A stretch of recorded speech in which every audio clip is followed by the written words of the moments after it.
నేను చేసిన పని ఇంత బాగా యూజ్ అవుతుందని అస్సలు అనుకోలేదు.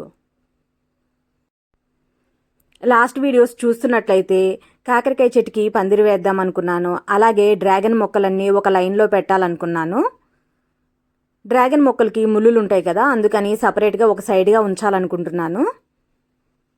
అలాగే ఈ తామర మొక్కని రీపోటింగ్ చేశాను కదా, ఎండకు చూడండి ఎన్ని నీళ్లు తగ్గిపోయాయో. డైలీ పడుతూనే ఉంటాను, పాట్ నిండా టబ్బు నిండా పడుతూనే ఉంటాను.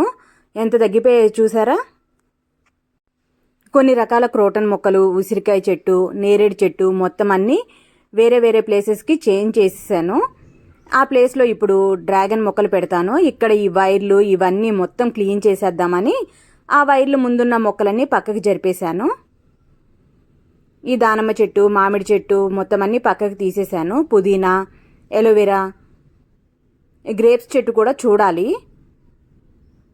గ్రేప్స్ చెట్టుని పాకిద్దాం అనుకుంటున్నాను. ఇక్కడ చూస్తున్నారు కదా, ఈ రాడ్ నుంచి ఇటువైపు ఉన్న రాడ్కి తీగ కట్టి పాకించాలనుకుంటున్నాను. చూడాలి. ఈ కింద మొత్తం అన్నీ పక్కకి తీసేశాను. ఫస్ట్ అయితే ఆ గోడ దగ్గర మొత్తం క్లీన్ చేసేసాను.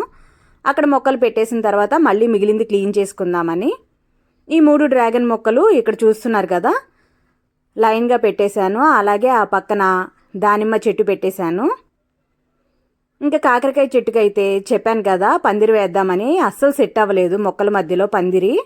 అందుకని ఇలా గ్రిల్కి పాకిద్దామని ఇక్కడ గ్రిల్ని సెట్ చేసేసాను. ప్రజెంట్ అయితే బాగానే ఉంది మొక్క, చూడాలి.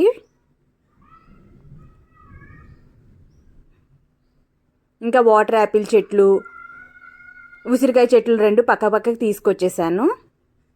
మామిడి చెట్టుకి చూసారా ఎంత ఎక్కువగా పోతుందో. కుండీలో పెంచుకుంటున్నా సరే కరెక్ట్గా ఫెర్టిలైజర్స్ ఇస్తూ ఉంటే కనుక ఖచ్చితంగా కాయలు బాగా కాస్తాయి, పువ్వులు బాగా పోస్తాయి. సపోటా చెట్టుకు కూడా కాయలు ఉన్నాయి. అలాగే ఇంకొకటి చిన్న కాకరకాయ మొక్క వచ్చింది. ఆ మొక్కను తీసి కుండీలో పెడదామంటే సెట్ అయ్యేలాగా లేదు. అందుకని ఆ కుండీని కూడా తీసుకొచ్చి ఈ కాకర చెట్టు పక్కనే పెట్టేశాను.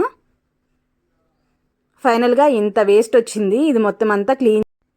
ఇంకా అలాగే ఎప్పటి నుంచో కోద్దాం అనుకుని అలానే ఉంచేస్తున్నాను. మన గార్డెన్లో పచ్చిమిర్చి, టమాటోలు అయితే కొన్ని మా పప్పీస్ తినేసాయి, ఇంకా కొన్ని ఉన్నాయి. అలాగే గులాబీ పువ్వులు, కనకాంబరాలు చాలా ఉన్నాయి. మొత్తం అన్నీ హార్వెస్ట్ చేద్దాం అనుకుంటున్నాను. అలాగే అయిపోతుంది, ఎండల వల్ల అస్సలు కుదరట్లేదు. ఇంకా ఇప్పుడు హార్వెస్ట్ చేస్తున్నాను. డైలీ అయితే గులాబీలు, మందారాలు, అలాగే కొంచెం కరివేపాకు, పచ్చిమిర్చి కోస్తూనే ఉంటాను.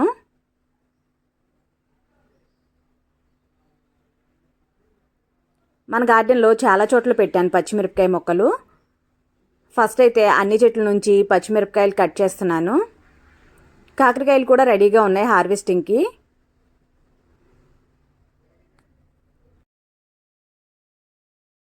షార్ట్ వీడియోస్ చూస్తున్నట్లయితే మన గార్డెన్లో టమాటా విత్తనాలు వేశాను, ధనియాల విత్తనాలు వేశాను. ధనియాల మొక్కలు అయితే చిన్న చిన్నగా వచ్చాయి.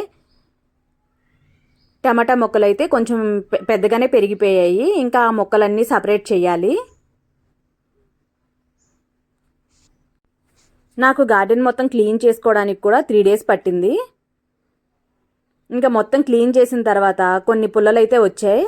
ఇప్పుడు ప్రజెంట్ ఉన్న సిచ్యువేషన్కి కరెక్ట్గా సరిపోయింది అనిపించింది ఆ పుల్లలు చూస్తే.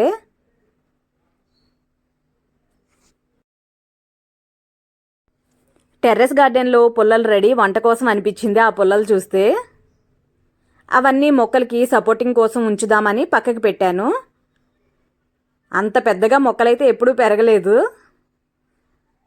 ఇంకెప్పుడు హైట్ తక్కువగా కొంచెమే ఉండేవి. కొన్ని రకాల ఫ్రూట్స్ మొక్కలైతే ఉన్నాయి కొంచెం పెద్దగా, వాటికైతే అవసరం రాలేదు. కాకరకాయలు కూడా బాగానే వచ్చాయి ఈసారి.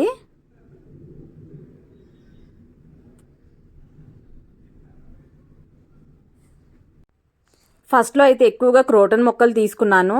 ఇంకా మొక్కలు అలానే ఉన్నాయి.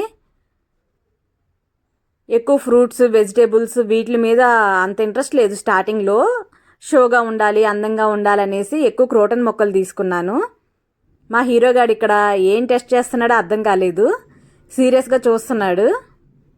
సరే కదా అని ఈ ప్లేట్ని దగ్గరకు పెడితే స్మెల్ చూస్తున్నాడు. ఏం చేయాలో అర్థం కాకుండా అలా చూస్తూ ఉండిపోయాడు. ఎప్పుడైనా సరే మేము గార్డెన్లోకి వస్తున్నా అంటే మాతో పాటు రెడీగా ఉంటాడు. మా ప్రతి వీడియోలోనూ కనిపిస్తూ ఉంటాడనమాట. నవ్వుతున్నాడు చూడండి, ఎంత క్యూట్గా నవ్వుతాడు. మేము ఎక్కడుంటే అక్కడే ఉంటాడు.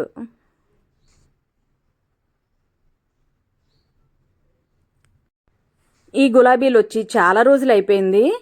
కట్ చేద్దాం అనుకుని ఇంకా ఎండలు ఎక్కువగా ఉండడం వల్ల అన్నీ అలానే చాలా వరకు ఫ్లవర్స్ అయితే వేస్ట్ అయిపోయాయి ఈసారి. ఫ్రూట్స్ కూడా చిన్న చిన్న పిందెలుగానే రాలిపోతున్నాయి. మరి బలం సరిపోక ఏంటన్నది అర్థం కావట్లేదు. ఫెర్టిలైజర్స్ ఇస్తూనే ఉంటున్నాం కానీ ఫ్రూట్స్ అయితే చాలా వరకు రాలిపోయాయి చిన్న చిన్న పిందెలుగా ఉన్నప్పుడే. ఈ పింక్ రోజ్ అయితే షార్ట్ వీడియోస్లో దగ్గరగా చూపించాను చూడండి, ఇంట్రెస్ట్ ఉన్న వాళ్ళు. చాలా అంటే చాలా అందంగా ఉంటాయి ఈ ఫ్లవర్స్ అయితే. లైట్ పింక్ చాలా బాగుంటుంది. గార్డెన్ మొత్తంలో అందంగా ఉండేది అంటే ఈ ఫ్లవర్సే. ఈరోజైతే వీటి వరకే హార్వెస్ట్ చేస్తున్నాను. మన గార్డెన్లో ఇంకా హార్వెస్ట్ చేయడానికి చాలా ఉన్నాయి. వీడియోస్ మిస్ కాకుండా చూడండి. ఏమైనా గార్డెన్కి సంబంధించి టిప్స్ ఇవ్వాలనుకుంటే కామెంట్ సెక్షన్లో తప్పకుండా కామెంట్ చేయండి.